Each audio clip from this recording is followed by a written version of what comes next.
ನಮಸ್ಕಾರ ಸ್ನೇಹಿತರೆ, ಎಲ್ಲರೂ ಹೇಗಿದ್ದೀರಿ? ನಮ್ಮ ಟೆಂಪಲ್ ಸ್ಟೋರಿ ಯೂಟ್ಯೂಬ್ ಚಾನಲ್ಗೆ ಸ್ವಾಗತ ಸುಸ್ವಾಗತ. ಎಲ್ಲರಿಗೂ ಮೊದಲನೆಯದಾಗಿ ಹೋಳಿ ಹುಣ್ಣಿಮೆ ಶುಭಾಶಯಗಳು. ಕಾಕತಾಳಿ ಅನ್ನುವ ಹಾಗೆ ಈ ವರ್ಷ ಮೊದಲನೇ ಚಂದ್ರಗ್ರಹಣ ಹಾಗೂ ಹೋಳಿ ಹುಣ್ಣಿಮೆ ಎರಡೂ ಕೂಡ ಒಂದೇ ಸಲ ಬಂದಿರುತ್ತದೆ. ಅದರ ಭವಿಷ್ಯ ಹೇಗಿದೆ, ಅದರ ಫಲಾನುಫಲಗಳೇನು, ಹಾಗೆ ನಾವು ಹೇಗೆ ಆಚರಿಸಬೇಕು ಗ್ರಹಣನ ಸೂತಕನ ಅಂತ ಒಂದೊಂದಾಗಿ ವಿವರಿಸ್ತಾ ಹೋಗ್ತೀನಿ. ಮತ್ತು ಯಾವ ಸಮಯ ಇದೆ ಗ್ರಹಣ, ಅಮಾವಾಸ್ಯೆ ಎಲ್ಲ ಹುಣ್ಣಿಮೆ ಅಂತಲೂ ಕೂಡ ತಿಳಿಸ್ಕೊಡ್ತೀನಿ. ಖಂಡಿತ ಕೂಡ ನೀವು ಕೂಡ ನೋಡ್ಬೋದು. ಈ ಸರಿ ಚಂದ್ರಗ್ರಹಣ ಬಂದು ಈ ವರ್ಷ 2026 3ನೇ ತಾರೀಕು 3ನೇ ತಿಂಗಳು ಮಂಗಳವಾರ ಶ್ರೀ ವಿಶ್ವವಸು ನಾಮ ಸಂವತ್ಸರ ಫಾಲ್ಗುಣ ಮಾಸ ಶುಕ್ಲಪಕ್ಷೆ ಪೂರ್ಣಿಮಾ ದಿನಾಂಕ 3ನೇ ತಾರೀಕು 3ನೇ ತಿಂಗಳು 2026 ಮಂಗಳವಾರ ಗ್ರಸ್ತೋದಯ ಚಂದ್ರಗ್ರಹಣ ಸಂಭವಿಸುವುದು. ಈ ಗ್ರಹಣವು ಪುಬ್ಬ ನಕ್ಷತ್ರ ಸಿಂಹರಾಶಿಯಲ್ಲಿ ಸಂಭವಿಸುತ್ತದೆ. ಹಾಗೆ ಅಮಾವಾಸ್ಯೆ ನಿಮಗೆ 2ನೇ ತಾರೀಕು 3ನೇ ತಿಂಗಳು 2026 ಸೋಮವಾರ ಸಂಜೆ 5:50ರಿಂದನೇ ಪ್ರಾರಂಭ ಆಗುತ್ತೆ. ಆದರೆ ನಮಗೆ ನಾಳೆ ಮಂಗಳವಾರ 3ನೇ ತಾರೀಕು ಜಾಸ್ತಿ ಸೂರ್ಯೋದಯದ ಅವಧಿ ಇರೋದ್ರಿಂದ ನಾವು ಆಚರಣೆನ ಮಂಗಳವಾರ 3ನೇ ತಾರೀಕಿನೇ ಹುಣ್ಣಿಮೆ ಆಚರಣೆ ಮಾಡ್ತಾಯಿದ್ದೀವಿ. ಅದರಲ್ಲೂ ಇದು ವಿಶೇಷವಾಗಿ ಹೋಳಿ ಹುಣ್ಣಿಮೆ ಆಗಿರುತ್ತೆ, ಜೊತೆಗೆ ಚಂದ್ರಗ್ರಹಣ ಕೂಡ ಬಂದಿರುತ್ತೆ.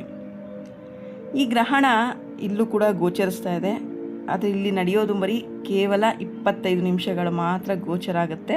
ಖಂಡಿತ ನಮಗೆ ಈ ಕಡೆನೂ ಕೂಡ ಗ್ರಹಣ ಸೂತಕ ಗೋಚರ ಆಗುತ್ತೆ. ಗ್ರಹಣ ಸಮಯ ತಿಳ್ಕೊಳ್ಳೋಣ ಬನ್ನಿ. ಗ್ರಹಣ 3ನೇ ತಾರೀಕು ಮಂಗಳವಾರ ಮಧ್ಯಾಹ್ನ 3:13 ಅಂದರೆ 3 ಗಂಟೆ 13 ನಿಮಿಷಕ್ಕೆ ಪ್ರಾರಂಭವಾಗುತ್ತೆ. ಹಾಗೂ ಮಧ್ಯಕಾಲ ಬಂದು ಸಾಯಂಕಾಲ 5 ಗಂಟೆ ಆಗಿರುತ್ತೆ.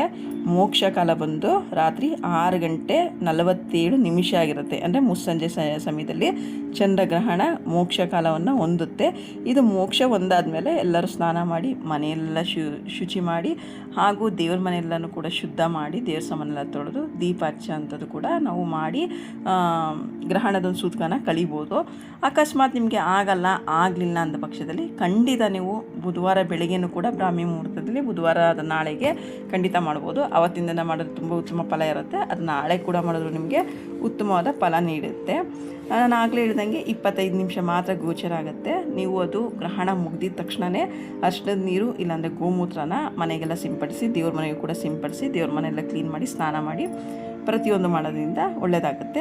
ನಿಮಗೆ ಶಕ್ತಿ ಅನುಸಾರವಾಗಿ ಚಂದ್ರನಿಗೆ ಅಧಿಪತಿಯಾದಂಥ ಹಕ್ಕಿ, ಹಾಲು ಮತ್ತು ಬೆಳ್ಳಿ ಬ್ರಾಹ್ಮಣರು ಕೊಡೋದು, ದಾನಗಳು ಕೊಡೋದು, ಚಂದ್ರನಿಗೆ ಅರ್ಘ್ಯ ಕೊಡೋದು, ಇದೆಲ್ಲ ಮಾಡಿ ಪ್ರಾರ್ಥನೆ ಮಾಡಿದ್ರೆ ಚಂದ್ರಗ್ರಹಣದಲ್ಲಿರುವಂಥ ದೋಷಗಳೆಲ್ಲ ಖಂಡಿತ ಪರಿಹಾರ ಆಗುತ್ತೆ. ನಿಮಗೇನಾದರೂ ಸಾಧ್ಯ ಆದರೆ 3ನೇ ತಾರೀಕು ಒಂದಿನ ಉಪವಾಸ ಇರಬಹುದು. ಅದು ಗ್ರಹಣ ಮುಗಿಯೋ ತನಕ. ಆಮೇಲೆ ನೀವು ಏನಾದರೂ ಫಲಹಾರ ತೊಗೋಬೋದು. ಇಲ್ಲ ನಮಗೆ ಸಾಧ್ಯ ಇಲ್ಲ, ನಮಗೆ ವಯಸ್ಸಾಗಿದೆ, ಇಲ್ಲ ನಮಗೆ ಆರೋಗ್ಯ ಸರಿ ಇಲ್ಲ ಅಂದವರು ಗ್ರಹಣ ಶುರುವಾಗಿ ಗ್ರಹಣ ಮುಗಿಯೋವರೆಗೂ ಖಂಡಿತ ಏನು ಕೂಡ ತಗೊಳ್ದೆ ಹೋದರೆ ತುಂಬ ಒಳ್ಳೆಯದು ಅಂತ ಹೇಳ್ತೀನಿ. ಗ್ರಹಣ ಕಾಲದಲ್ಲಿ ಆದಷ್ಟು ಮಕ್ಕಳಿಗೆ ಆಗಲಿ ಮತ್ತು ವಯಸ್ಸಾದವರು ಎಲ್ಲರೂ ಕೂಡ ಅವಾಯ್ಡ್ ಮಾಡಿ ಗ್ರಹಣ ಮುಗಿದ ಮೇಲೆ ಖಂಡಿತ ನೀವು ಸ್ನಾನ ಮಾಡಿ ಫಲಹಾರ ಆಗಿರ್ಬೋದು, ಆಹಾರ ಆಗಿರ್ಬೋದು, ಖಂಡಿತ ಏನು ಬೇಕಾದ್ರೂ ಕೂಡ ನೀವು ತಗೋಬೋದು. ಹಾಗೆ ಗ್ರಹಣ ಕಾಲದಲ್ಲೂ ಕೂಡ ಸ್ನಾನ ಮಾಡಿ ಪೂಜೆ ದೀಪ ಹಚ್ಚಿ ನಾವು ಆ ಟೈಮಲ್ಲಿ ದೇವರಿಗೆ ಪ್ರಾರ್ಥನೆ ಇರ್ಬೋದು, ಇಲ್ಲ ದೇವಸ್ಥಾನಗಳಲ್ಲಿ ಹೋಮ ಹವನಗಳು ನಡೀತಾ ಇರುತ್ತೆ, ಅದರಲ್ಲೂ ಕೂಡ ಭಾಗವಹಿಸ್ಬೋದು.